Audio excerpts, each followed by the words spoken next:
안녕하세요, 사랑하는 성도 여러분. 어느덧 8월이 다 지나고 9월이 되었습니다. 올해는 정말 시간이 어떻게 지나가는지 모르겠어요.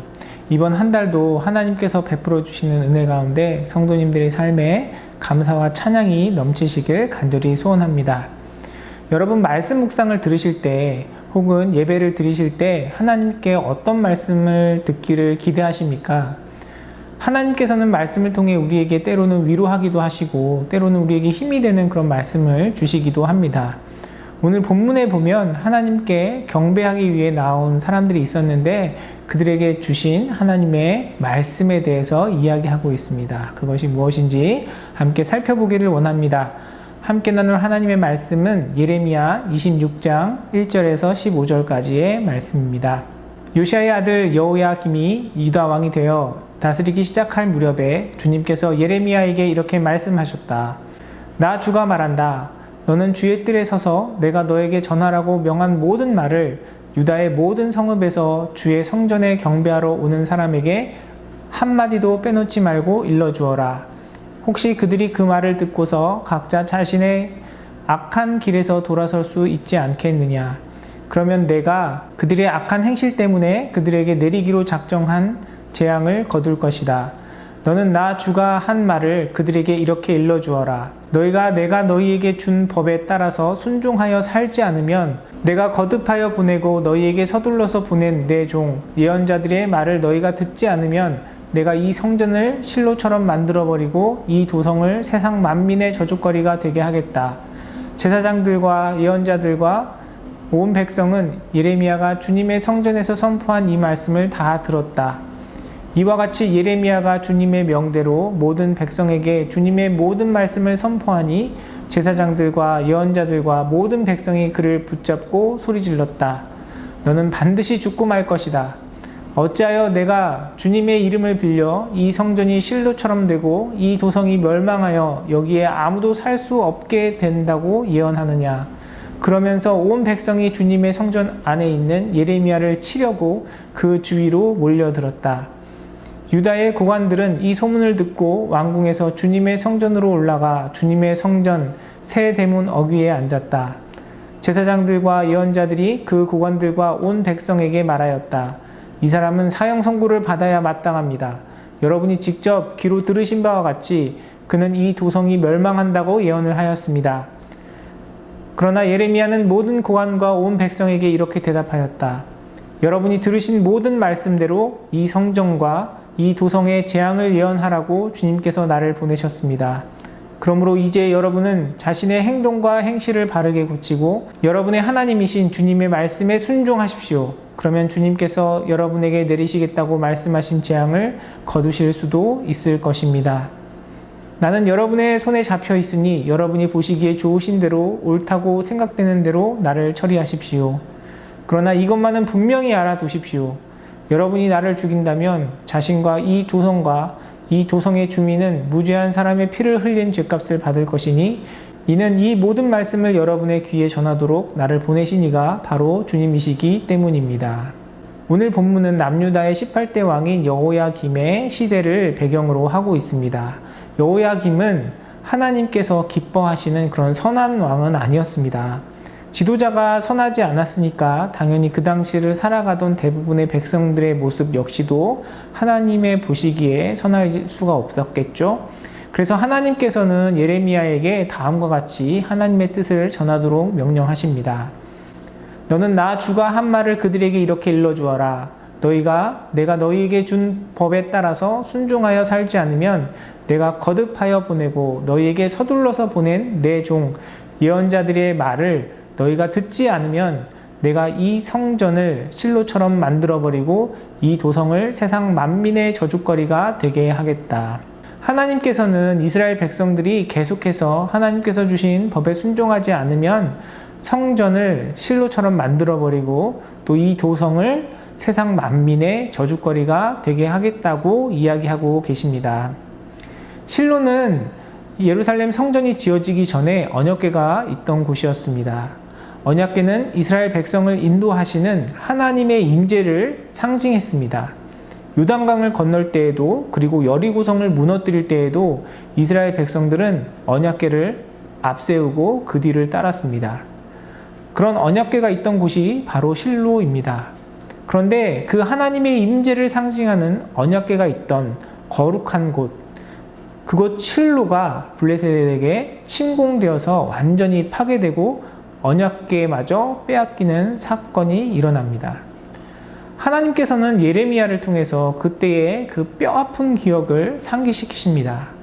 그리고 유대의 백성들에게 실로가 이방의 손에 완전히 파괴된 것처럼 그들의 성전을 그렇게 만들어 버리겠다고 말씀하고 계십니다. 또한 이 도성을 세상 만민의 저주거리가 되게 하겠다고 이야기하십니다. 이 도성은 바로 하나님의 임재가 있는, 하나님께 예배드리는 성전이 있는 예루살렘을 의미합니다. 그런데 하나님께서는 그러한 성전과 성전이 있는 도성 예루살렘을 파괴하고 멸망받도록 내버려 두시겠다고 이야기하고 계시는 겁니다. 지금 우리는 아무 때나 어디서든 기도하고 예배할 수 있지만 구약 시대에는 그렇지 않았습니다. 하나님께서 구별하신 특별한 장소에서만 예배할 수 있었고, 그리고 그곳에 하나님의 임재가 나타났습니다. 그런데 하나님께서는 바로 그 성전, 그 예배하는 장소, 그 특별한 하나님의 임재가 있는 그곳을 파괴하고 세상 만민의 저주거리가 되게 하겠다고 말씀하고 계시는 겁니다. 이 얼마나 두렵고 무서운 말씀입니까?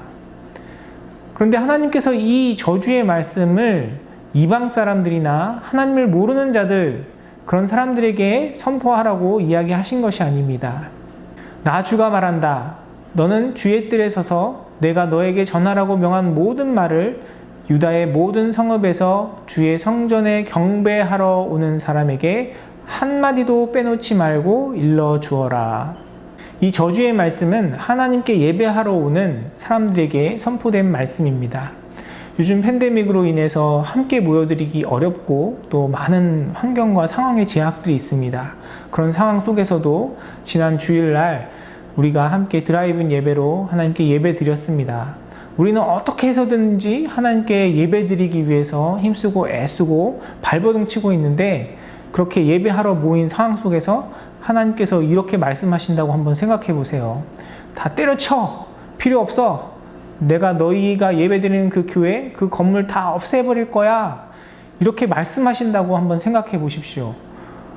너무나 두렵고 또 당황스러운 그런 생각이 들지 않겠습니까? 오늘 본문의 말씀이 바로 그런 표현인 것입니다. 사실 예언서에는 이런 표현들이 매우 자주 등장합니다. 아모스 5장에도 다음과 같이 선포되고 있습니다.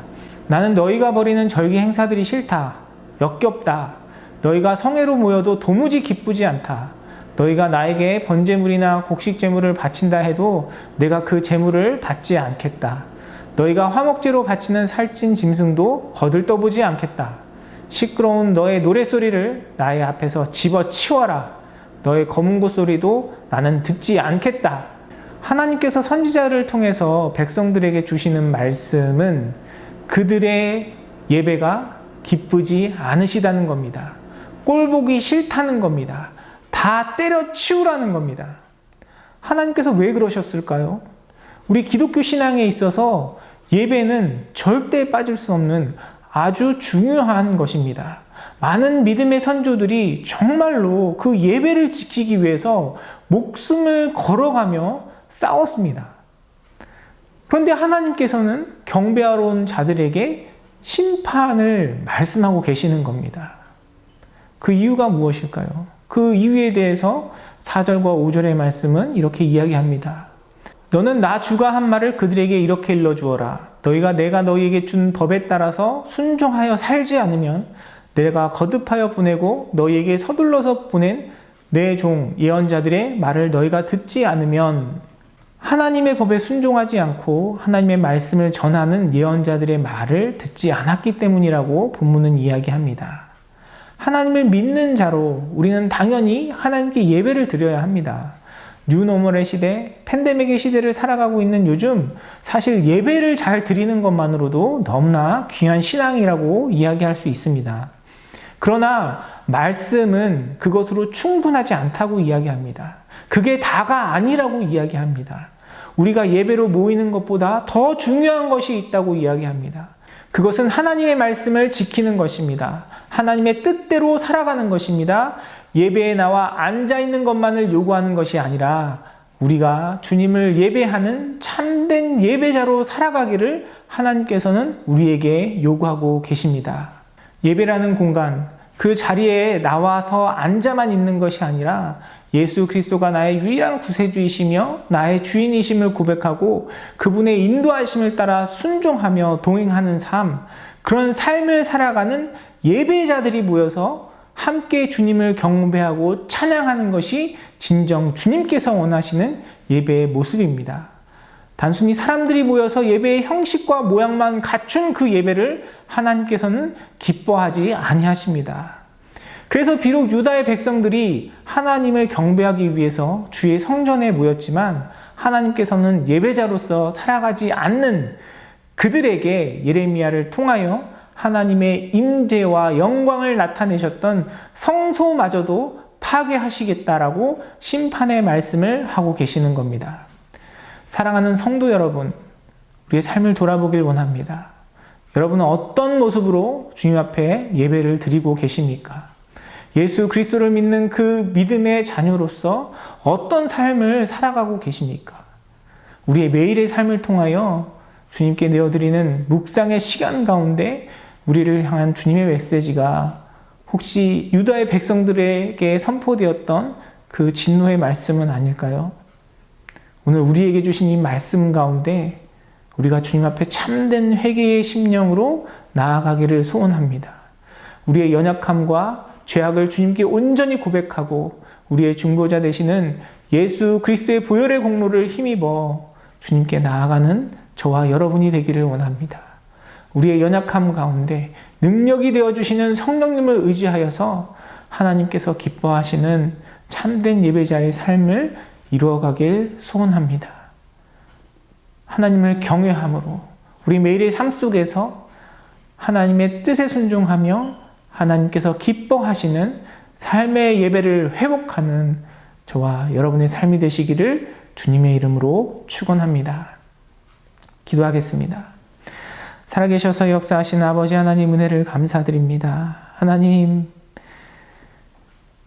유다의 백성들을 향한 하나님의 그 심판의 말씀, 진노의 말씀 가운데 우리의 연약함을 돌아봅니다. 우리가 주님께 예배하며 주님을 믿는다고 고백하지만 때로는 우리의 모습이 하나님께서 진노하시는, 하나님께서 심판을 말씀하실 수밖에 없는 그런 죄악된 자리에 서 있지 않은지 우리 자신을 돌아보길 원합니다. 하나님, 오늘 이 말씀 가운데 철저히 주님 앞에 회개하며 우리의 삶 가운데 주님께서 기뻐하지 아니하시는 그 모습들을 버리고 하나님의 뜻에 따라 순종하는 우리의 삶이 될 수 있도록 주님께서 붙들어 주시옵소서. 오늘 하루도 우리의 구세주이시고 우리의 중보자 되신 예수 그리스도를 붙들고 성령의 능력 가운데 주님께서 기뻐하시는 삶의 예배를 이뤄가는 사랑하는 우리 모든 교우들의 삶이 될 수 있도록 주님께서 은혜를 더하여 주시옵소서. 감사드리며 모든 말씀 살아서 역사하시는 우리 주 예수 그리스도의 이름으로 간절히 기도드리옵나이다. 아멘.